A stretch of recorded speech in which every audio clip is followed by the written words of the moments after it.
नमस्कार दोस्तों, आपका फिर से मेरी इस वीडियो में स्वागत है। तो अब आ जाते हैं अगले श्लोकों की ओर।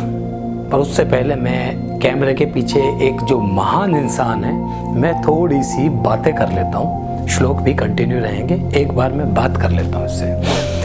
हाँ जी अक्षित जी। जी भैया। मम्मी के हाथ का खाना खाकर आ गए आप?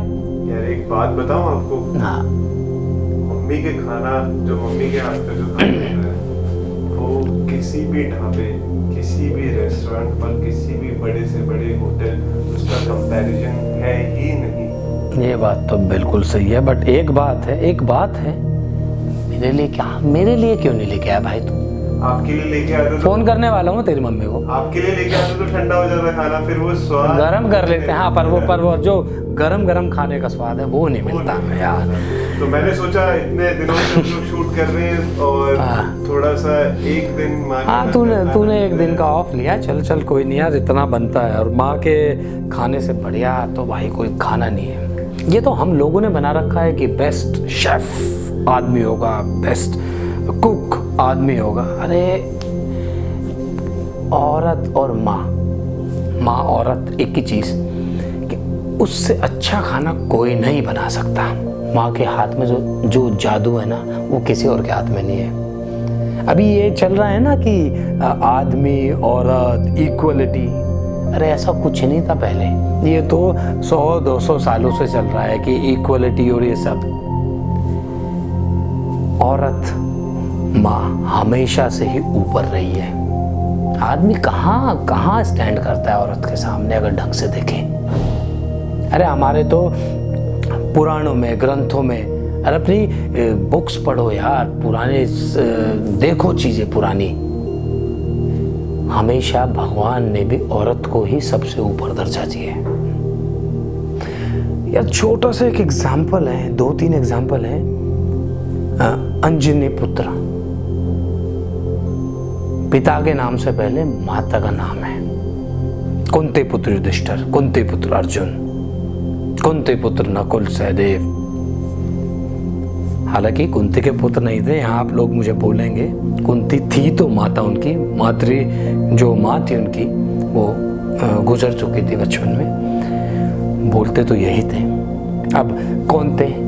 कर्ण को बोलते थे। तो हमेशा माँ को ऊपर का दर्जा दिया गया है। हालांकि पिता का भी नाम होता था, पर जो संबोधित किया जाता था ज्यादातर माँ के नाम से किया जाता था। तो हमारे पुराने जो बुक्स हैं उसमें भगवान ने औरत को, माँ को आदमी से ऊपर का ही दर्जा दिया है। क्या है माँ से ऊपर कुछ नहीं है। अभी कुछ दिन पहले मैं एक मूवी देख रहा था, मौत को छूकर झटके से वापस आ जाएंगे, ये पता नहीं क्या डायलॉग था। कौन छुएगा मौत को? हम आदमी इतना दर्द सहन नहीं कर सकता। मौत के करीब हर माँ जाती है।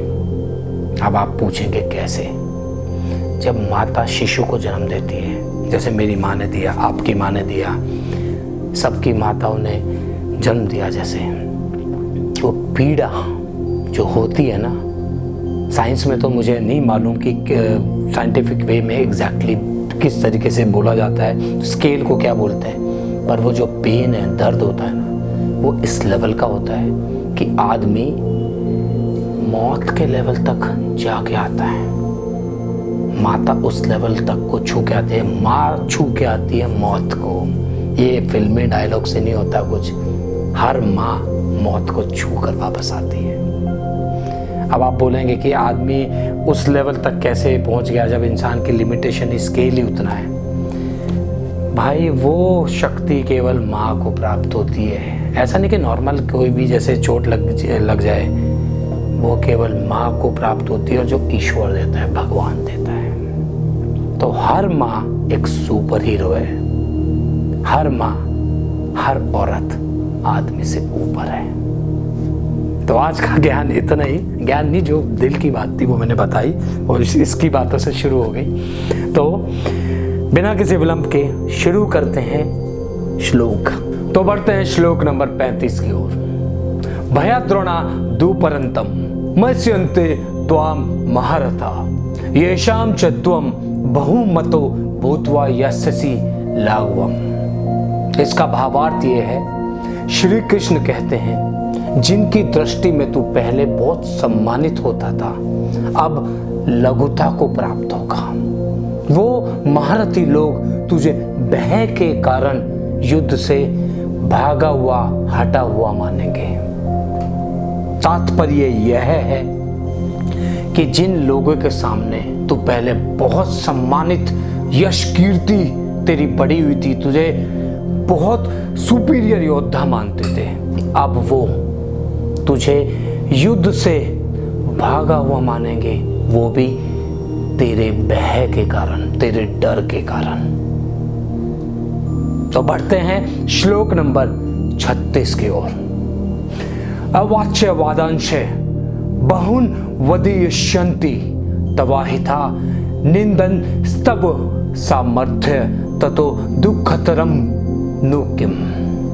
इसका भावार्थ यह है कि तेरे वैरी लोग, जो लोग तेरे सामर्थ्य की निंदा करते हुए तुझसे बहुत से ना कहने वाले वचन कहेंगे, उससे अधिक दुख की बात और क्या हो सकती है।